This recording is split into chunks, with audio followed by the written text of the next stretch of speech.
आप देख रहे हैं जैन समाज की आवाज महाराष्ट्र जैन वार्ता। जैन समाज का सबसे पवित्र क्षेत्र माना जाता है पाली थाना। वहाँ पे भगवान आदिनाथ विराजते हैं।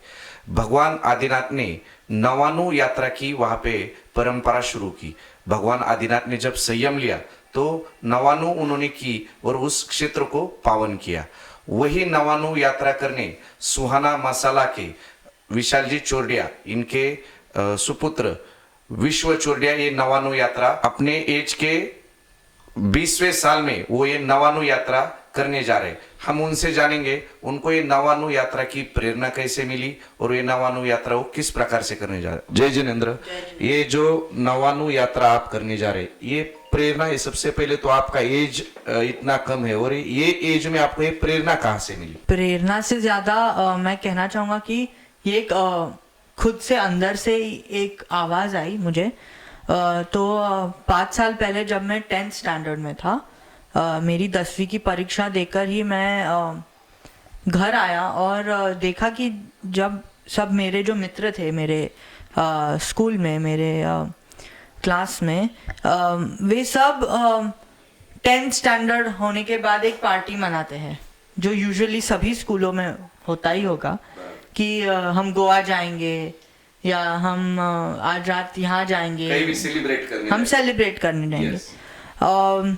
और बचपन से ही हमारा घर वैसे धार्मिक स्तर पर काफी डीप था। मेरी मम्मी रोज सवेरे हमारे यहाँ पर अपने जैन स्तवन लगाते हैं, भक्तामर स्तोत्र होता है।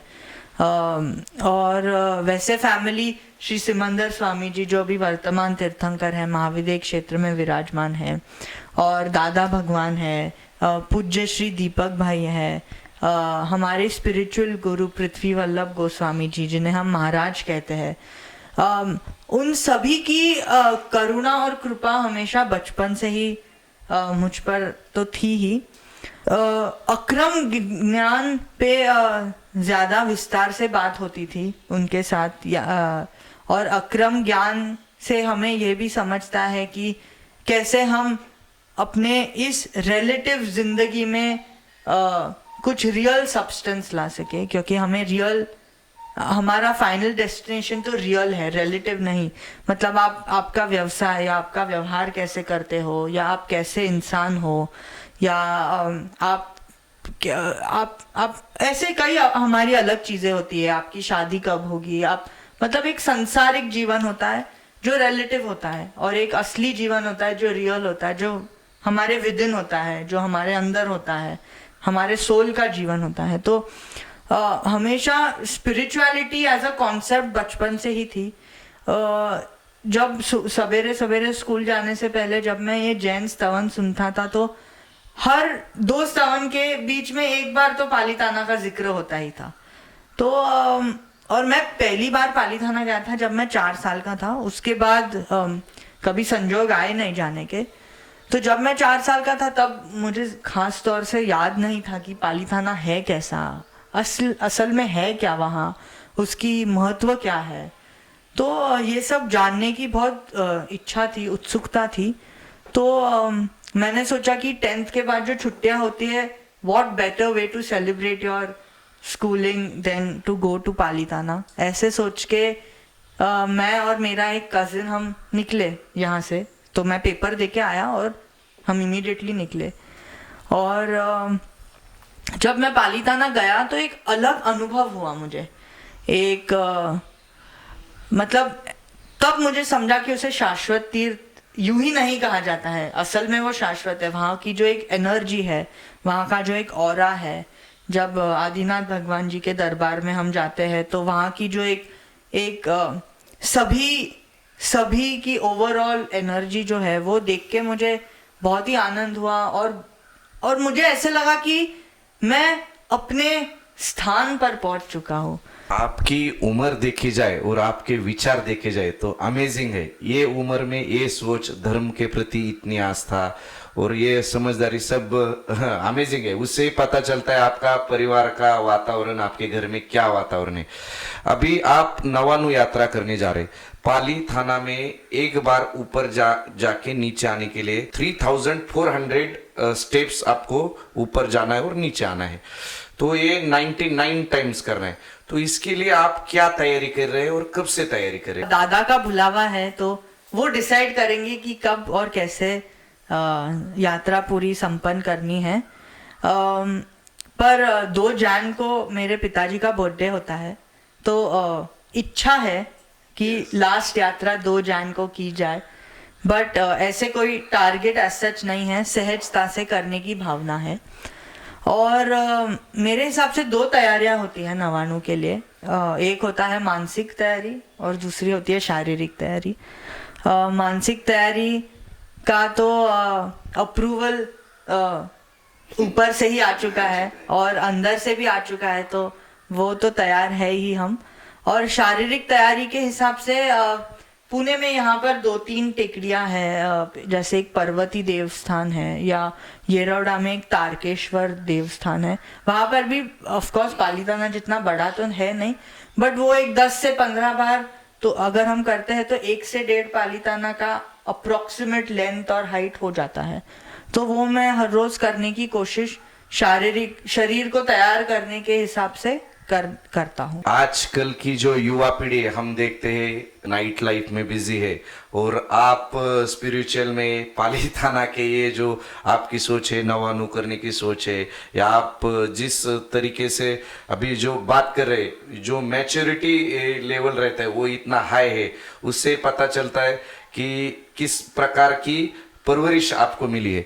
अभी आपके फैमिली इतना बड़ा नाम है आपका, आपके पापा का जो बिजनेस है वो पूरे वर्ल्ड में फैला है, तो घर में कैसा वातावरण? सपोर्ट तो हमेशा ही रहा है, चाहे वो जो करना हो, तो फ्रीडम और सपोर्ट तो बचपन से ही हमें मिला है। और and I am lucky for that, क्योंकि it is not very common that you get the freedom that you want and the support that you want.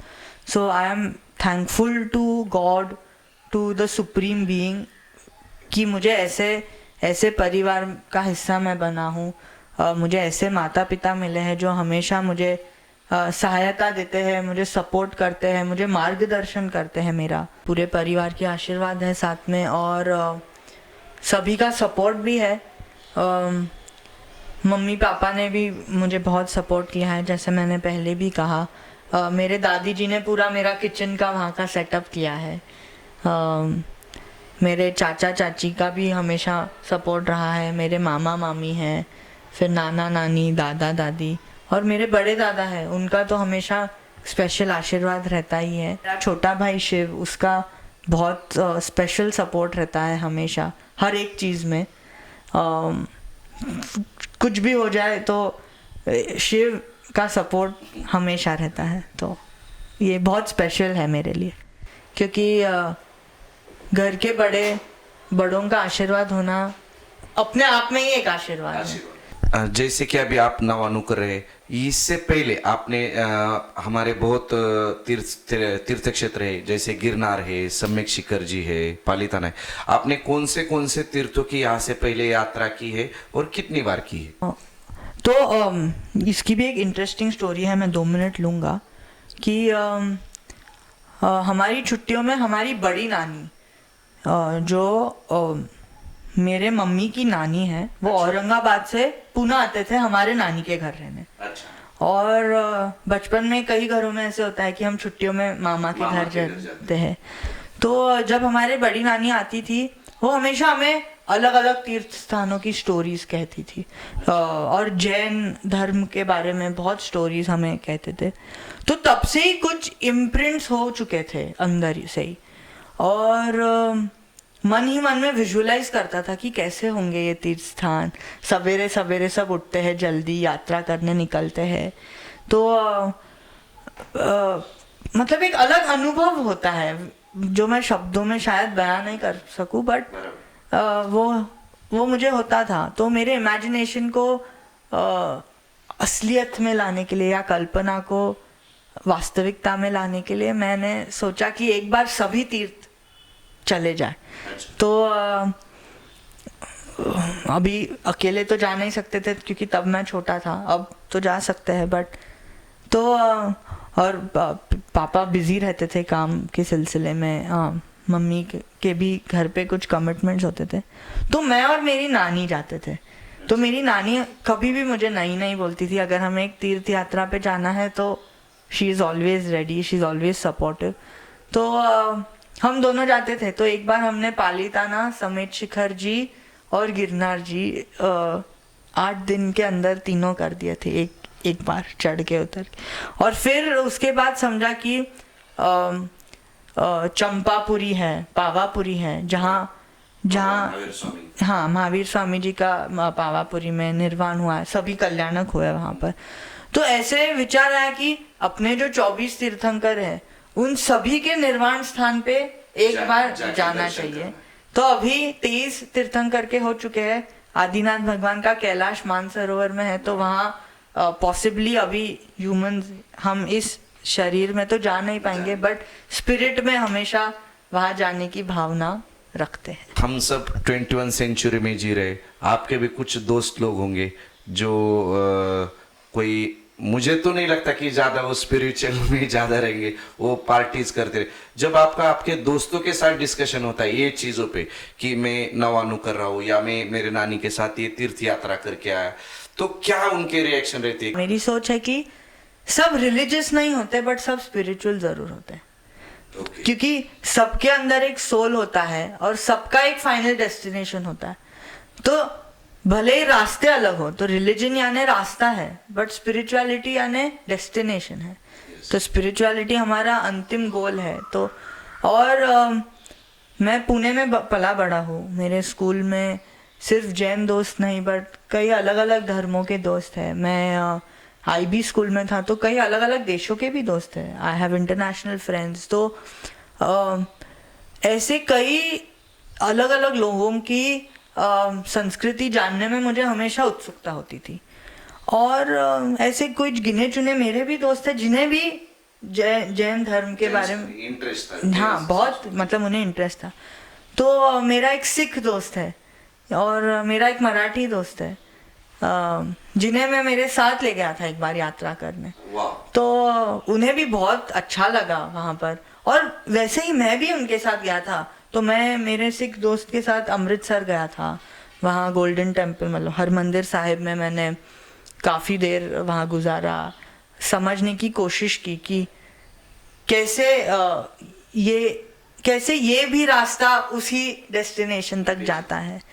या मेरा जो मराठी दोस्त है उसके साथ मैं कई बार अलग अलग तीर्थ स्थान गया हूँ। तो ऐसे भी मुझे बहुत मुझे अच्छा लगता है। हर एक रास्ते को अनुभव करने में मुझे हमेशा अच्छा लगता है, क्योंकि मुझे पता है कि हमारी अंतिम सफर की एंड में तो मोक्ष ही है। अभी जो आप इतना ये यात्रा कर रहे हैं, ये कर रहे हैं, तो हेल्थ इशू बहुत मीन्स आपकी हेल्थ बहुत अच्छी होनी चाहिए उसके लिए। तो उसके लिए कुछ आपने डाइट फॉलो किया है या किस प्रकार से आप उसको अपनी हेल्थ को मेंटेन, क्योंकि नवानु करना मीन्स बहुत ही डिफिकल्ट है। एक बार करना ही बहुत डिफिकल्ट है, तो नवानु करना तो उससे ज़्यादा बहुत ही डिफिकल्ट है। तो आप हेल्थ के बारे में कैसे, आप क्या तैयारी कर रहे हो, किस प्रकार से आपकी हेल्थ को आप मेंटेन रख रहे हो? हेल्थ को एज सच लेके कोई पैटर्न तो है नहीं डाइट को लेके ऑनेस्टली, बट एकाशना करने की कोशिश करता हूँ जितना हो सके उतना।